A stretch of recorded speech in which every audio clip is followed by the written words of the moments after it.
E se o motivo pelo qual as pessoas ao seu redor desistem diante de um desafio complexo não tiver absolutamente nada a ver com a falta de força de vontade delas? Nossa, essa é uma pergunta pesada. Pois é. E se for, na verdade, a arquitetura de um ambiente invisível que foi construído em volta delas? Olha, essa é uma premissa que altera completamente as regras do jogo. Porque, tipo, ela tira aquela lupa da falha de caráter individual, né? E joga a responsabilidade direto pro design do ecossistema corporativo ou da sala de aula. Totalmente. E é exatamente essa a nossa missão no nosso mergulho de hoje. Nós vamos provar isso dissecando uma meta-análise monumental publicada em 2019. Liderada pela pesquisadora Lisa Bardash, certo? Isso, exato. E, cara, a gente está falando de um estudo que consolidou 30 anos de pesquisas comportamentais. Eles observaram ativamente quase 48 mil pessoas. É um número absurdo. E tudo isso sob a lente da famosa teoria dos objetivos de realização. Uhum. O foco aqui é destrinchar como a estrutura ali do ambiente, a vibe da empresa ou da escola, literalmente sequestra as intenções de quem está lá dentro. Mais do que isso até. A pesquisa foca em revelar aqueles mecanismos bem silenciosos, sabe? Provando que muito do que a gestão clássica faz hoje para motivar as equipes está, na real, criando letargia. É de explodir a cabeça. E para o pessoal que está acompanhando a gente, o mapa do que nós vamos resolver hoje traz 3 perguntas assim de altíssimo impacto prático. Vamos a elas. Primeira, como construir e sustentar um ambiente que motive as pessoas a buscarem o aprendizado real e não só a competirem por status? Uma dor gigante nas empresas hoje em dia. Não é mais? Segunda pergunta, qual é a melhor forma de comunicar e recompensar o sucesso, mas sem criar aquele clima tóxico no grupo? Essa é sutil, mas muda tudo. E a terceira, que talvez seja a mais reveladora, o que a ciência finalmente provou ser o maior vilão da motivação humana. Aquele erro fatal que líderes e professores ainda cometem todos os dias. Olha, os dados não mentem. E nesse estudo eles chegam a destruir o senso comum daquelas cartilhas antigas de liderança, sabe? Com certeza. Mas antes da gente quebrar todos esses mitos, eu tenho um pedido rápido para nossa audiência que valorize esse tipo de conteúdo com densidade científica. Uhum. Aproveita e já deixa o like aqui, se inscreve no canal e ativa as notificações, porque isso garante que o algoritmo entregue as nossas próximas imersões. E já vale a pena pensar em compartilhar, né? Com certeza. Manda aquele link para o seu colega gestor, para o coordenador ou para quem dá aulas e precisa dessas estratégias reais de engajamento. Porque, olha, o que vem a seguir é pura aplicação tática. Fica com a gente porque o bicho vai pegar. Bom, mergulhando no estudo, então, 48 mil mentes, 30 décadas, ou melhor, 30 anos de observação. Como é que a ciência classifica esse motor da nossa motivação? Então, a pesquisa divide a motivação humana numa matriz bem elegante, baseada em 2 dimensões centrais. Tá, e quais são essas dimensões? A primeira dimensão diz respeito ao foco. Tipo, essa pessoa quer alcançar o domínio da habilidade, ou seja, aprender a fundo, entender a engrenagem, testar os limites. Entendi. E a outra opção? A outra opção é o foco na performance, que se traduz estritamente em demonstrar competência para uma plateia e garantir o status no ranking, sabe? Basicamente a clássica divisão entre a intenção real de aprender versus a necessidade de parecer inteligente para os outros. Exato, é o ser versus o parecer. E aí, a segunda dimensão dessa matriz define a direção da energia que a pessoa investe. Como assim, direção? É o seguinte, é uma aproximação onde a pessoa vai ativamente buscar o sucesso de frente, ou é uma evitação, onde o único objetivo é recuar e se proteger para o fracasso não ser público. Entendi. Então cruza o foco com a direção. Uhum. Cruzando domínio e performance com aproximação e evitação, nós encontramos os 4 grandes arquétipos da motivação. Legal. Vamos desempacotar cada um deles, então, para ficar bem palpável. O primeiro é o arquétipo da aproximação ao domínio. E esse é o famoso MAP, da sigla inglesa. É a pessoa que investe energia máxima porque quer entender a estrutura profunda do que está fazendo. É o cara que quer ser o mestre naquilo, né? Isso. Aí o segundo é a evitação do domínio. É menos comum de se ver, mas representa alguém com medo de perder a maestria. Tipo um especialista sênior. Exato. Imagina um artesão super sênior com receio de esquecer uma técnica complexa. Ele estuda só para não regredir, não para avançar. Caramba, que específico. E quando a gente vai para o lado social da performance? Aí chegamos na aproximação à performance.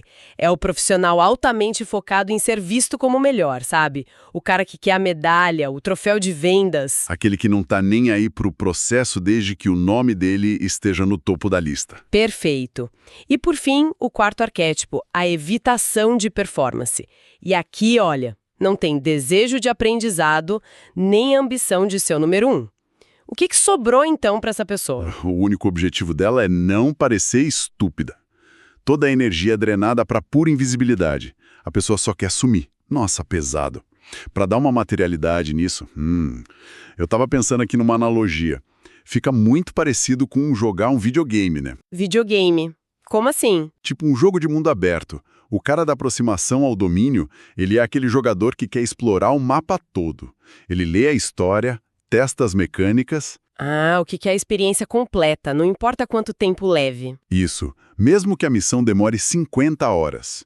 Já o cara da aproximação à performance é aquele que só liga pro troféu de platina. Ele pula todos os diálogos, né? Todos. Ele pula a história e vai pro YouTube ver um tutorial de como zerar em meia hora só pra postar o print na rede social dizendo que é o bonzão.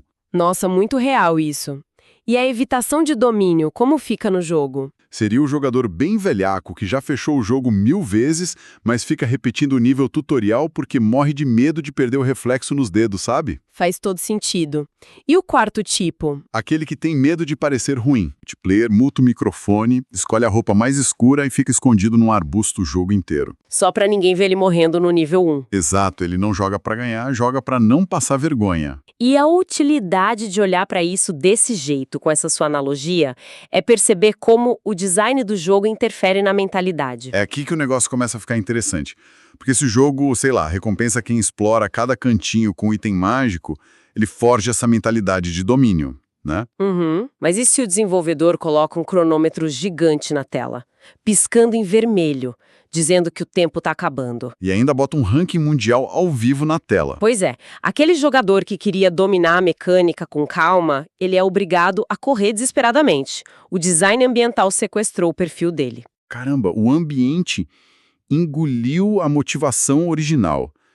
E trazendo isso para a realidade de líderes e gestores, essa ilustração do jogo escancara um ralo de produtividade enorme, não escancara? Com certeza, porque a energia gasta por aquele quarto jogador que vive na evitação, escondido na moita, ela não vai para a tarefa. Não vai para inovar. Zero inovação, zero aprendizado. Vai 100% para gerenciar a impressão que os outros têm dele. A aplicação prática imediata aqui é olhar para sua equipe na reunião de segunda-feira. Segunda de manhã, todo mundo com a cara amassada. Exato. A equipe tá lá debatendo ideia, lançando hipótese para resolver o problema do cliente, ou a sala tá num silêncio mortal porque ninguém quer sugerir uma ideia boba e manchar a própria imagem. Cara, fazer esse diagnóstico, eu imagino que doa na liderança. Muito gestor olha para essa equipe calada e fala: contratei um bando de gente sem proatividade. E é aí que tá o erro brutal. Pelo que a meta-análise prova, com milhares de dados, a falta de iniciativa não é um defeito de fábrica do funcionário. A causalidade é inversa, né? Sim, a pesquisa demonstra categoricamente que as pessoas adotam os padrões exigidos para sobreviver naquele ecossistema. Então, um ambiente que premia o erro como aprendizado cria o explorador. E um ambiente de métricas comparativas cruéis cria gladiadores ou funcionários letárgicos. A estrutura dita a regra, e o humano simplesmente se molda a ela para não ser expulso do grupo. Mas, isso levanta uma dúvida muito comum ali nas trincheiras das empresas. Se a estrutura dita a regra, como é que esse sinal é transmitido na prática? Como assim? Porque o estudo mergulha na diferença entre o discurso bonito do líder e o clima real que o grupo sente na pele.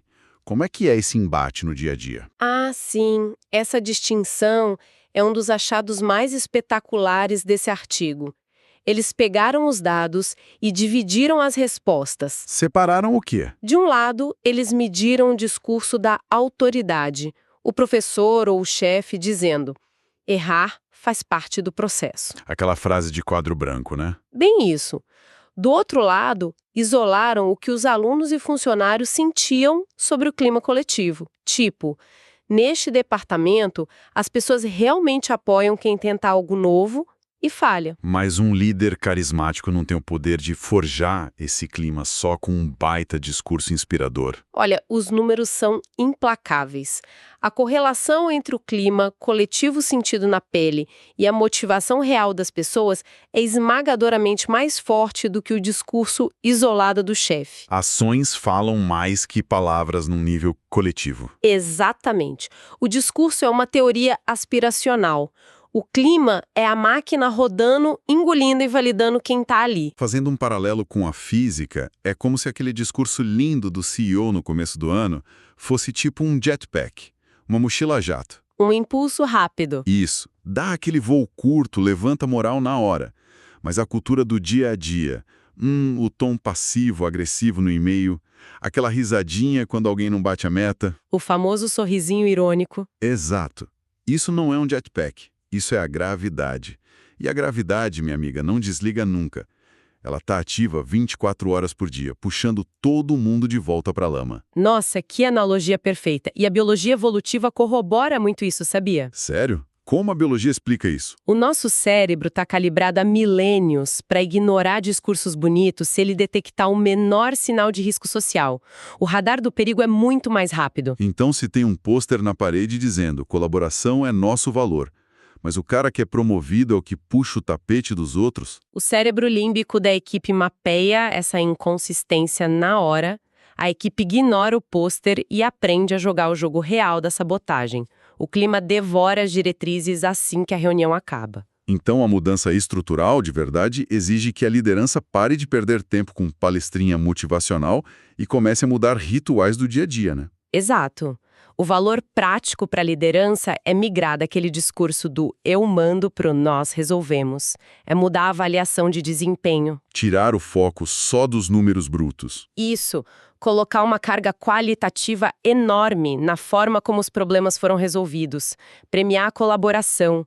O sistema de bônus tem que recompensar o domínio e não só aquela performance vazia. Só que aqui, a gente entra no que talvez seja o maior nó na cabeça de quem está escutando e quer acertar. Porque os sinais costumam ser super traiçoeiros, né? Muito. A boa intenção, às vezes, afunda tudo. Pois é. O que a meta-análise mostrou é que, dependendo da idade de quem ouve, tentar criar esse ambiente de aprendizado pode, na verdade, gerar pura competição selvagem. Esse dado deixou a comunidade acadêmica em choque. Pessoal, fica com a gente, porque entender essa armadilha vai prevenir falhas gigantes na sua gestão. Como é que diferentes idades reagem à mesma mensagem de forma tão bizarra? Então, a gente entra aqui na análise do que eles chamam de fator moderador do desenvolvimento. O estudo dissecou vários grupos, desde crianças no fundamental até adultos em universidades e empresas. E com os adultos, universitários e tal, como é que foi? Com adultos é super limpo e linear. Se você implementa um clima focado no domínio, ou seja, no aprendizado profundo, as pessoas adotam essas metas de aprendizado. Funciona redondo. Tá, mas e quando foram olhar para o ensino fundamental, para as crianças, ou até para profissionais muito júniores entrando no mercado? Aí a engrenagem rodou para o lado oposto. Bizarro! Como assim? A exposição a um ambiente desenhado para focar no processo de aprender gerou nessa galera mais nova uma adoção de metas de performance. Competição pura. Isso soa como um baita curto-circuito de comunicação, cara. O professor põe um cartaz na parede escrito "Aqui nós respeitamos o tempo de cada um" e a criança traduz isso pra quê? Preciso acabar a lição de matemática em 2 minutos pra humilhar o Joãozinho. É exatamente isso. Mas por que a mente imatura sofre essa distorção? É alguma barreira neurológica pra entender um conceito de paz e amor? Tem tudo a ver com os estágios do desenvolvimento cognitivo. Crianças e também profissionais muito inseguros no primeiro emprego, eles leem o mundo de forma muito concreta. Eles não têm tanta abstração, é isso. Exato. Essa noção filosófica de abraçar o aprendizado pelo simples prazer do intelecto é abstrata demais. Para um cérebro que está buscando estabilidade e tapinha nas costas, a abstração não enche barriga. Entendi. Eles precisam de coisas muito óbvias. Tipo aquele quadro de estrelinhas dos melhores alunos do mês, ou no elogio escancarado na frente da turma inteira. Perfeito. A capacidade de ler sinais sociais sutis não está formada. Se o líder faz um discurso sobre errar e aprender, mas o único momento que a sala inteira bate palma é quando alguém gabarita a prova, O sinal que o cérebro capta 100% performance. total, a validação pública tem um peso gigante nessa fase.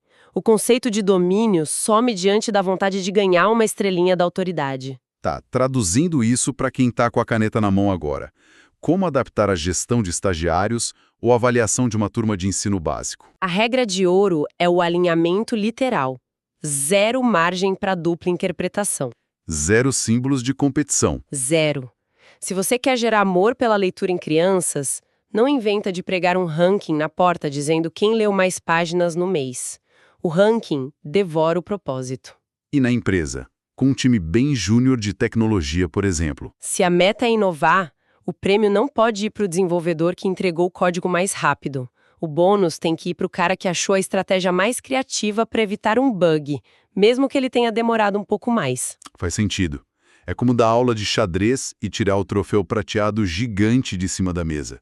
Porque se tiver um troféu brilhando ali, nenhum iniciante vai pensar na estratégia da jogada. A mente deles é hipnotizada pelo brilho do prêmio. A arquitetura das recompensas tem que espelhar exatamente o comportamento que você quer nutrir, sem criar atalhos perigosos. Bom, a gente já explorou como construir esse desejo de aprender de verdade. Vimos como a corrida cega por status corrói a equipe. Mas, o estudo solta uma bomba sobre o pior cenário possível. O verdadeiro fundo do poço da motivação. Pois é, o pior lugar não é o palco de competição predatória. É a adoção da evitação de performance, o tal do PAV. E os dados provam que usar a ferramenta errada aqui afunda a operação sem volta. Sim. Quando os pesquisadores mediram a força magnética de cada ambiente, eles queriam saber qual ecossistema gera a reação mais imediata e avassaladora na cabeça das pessoas. E o campeão isolado de destruição foi o ambiente focado em evitação de performance. Qual é o impacto real que 30 anos de dados mostram sobre isso? O padrão mais contundente da pesquisa, colocar pessoas em ecossistemas moldados pela ameaça social, resulta instantaneamente no recuo em massa. É uma máquina perfeita para paralisar o crescimento de qualquer um. Então, quando a equipe vê o chefe fazendo aquele ranqueamento invertido, tipo dando bronca nos piores números na frente de todos... Ou usando ironia pesada para endurecer a equipe, sabe? Sim, o famoso falei brincando. O efeito cascata converte pessoas brilhantes em funcionários acovardados e dissimulados. E a desculpa que a liderança dá é sempre a mesma, né? O estresse aguça o funcionário, a bronca ríspida garante que ele não erre mais. O pessoal acha que o chicote traz a excelência. Como é que a biologia desconstrói essa tese bizarra? A neurociência simplesmente tritura essa ideia de que intimidação gera alta performance. Quando um ambiente força a pessoa a tentar não parecer incapaz, acontece um sequestro do sistema límbico. A nossa amígdala cerebral assume o controle. Exato. É a área do alerta máximo. Biologicamente falando, um chefe gritando na reunião e um tigre pronto para dar o bote ativam os mesmos receptores de risco no seu cérebro. Caramba. O corpo leva uma injeção de adrenalina e cortisol para lutar ou fugir, igual no tempo das cavernas. Com precisão. E o efeito colateral disso no trabalho intelectual é devastador. Esse estado de hipervigilância corta na hora a energia do córtex pré-frontal. Que é justamente a área que a gente usa para pensar complexo e tomar decisão, certo? Sim. Fica biologicamente impossível arquitetar uma solução criativa de logística, por exemplo, enquanto o seu cérebro primitivo está gastando 90% da energia bolando desculpas para não ser demitido na sexta-feira. É impressionante. Olha, não é só andar em campo minado suando frio. Desenhar um ambiente punitivo assim é tipo...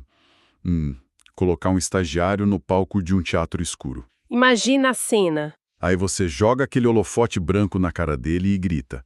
Dança aí uma coreografia que ninguém te ensinou. E tem que ser perfeito. Senão um alçapão se abre e todo mundo vai rir da sua cara. Uma tortura psicológica pura. E o que essa exposição hostil garante?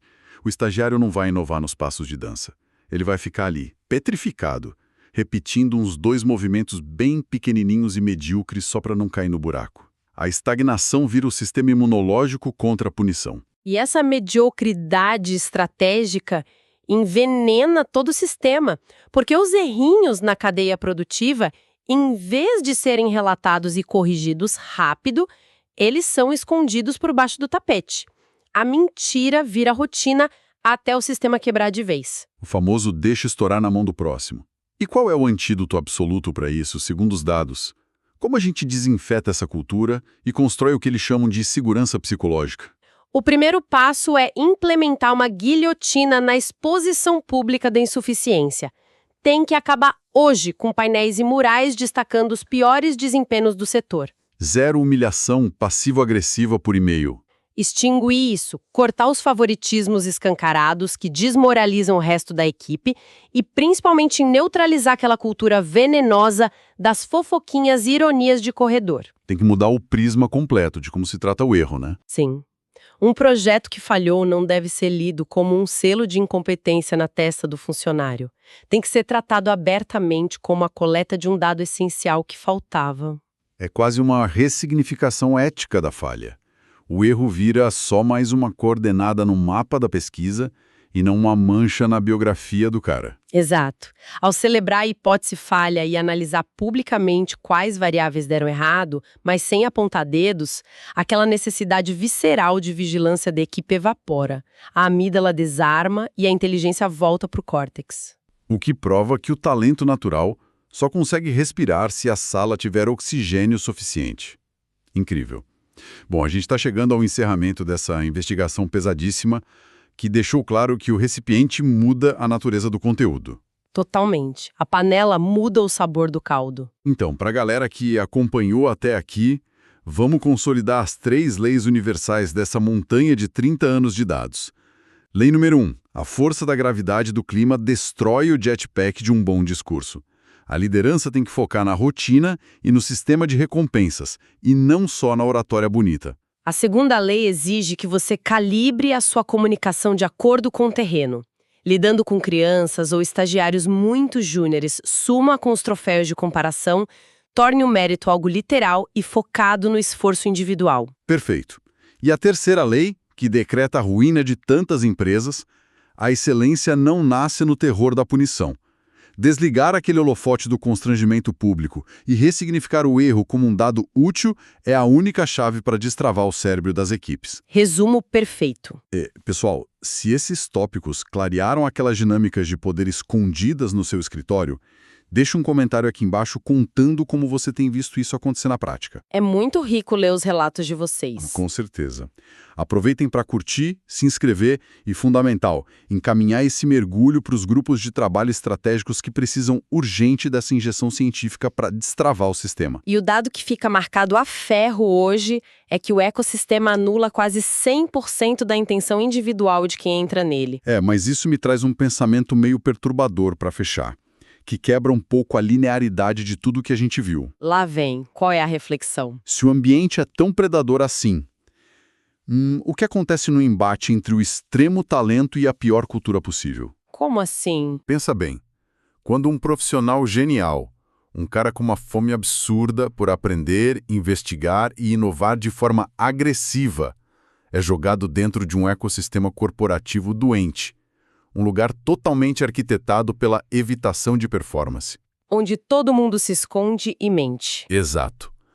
Será que a força mental desse único gênio consegue resistir, hackear a letargia, mudar a maré e salvar a cultura?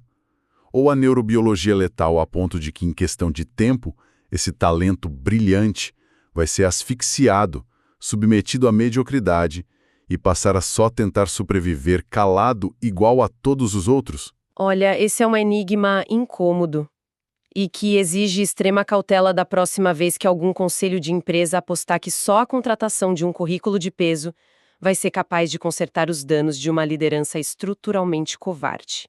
O ambiente não perdoa.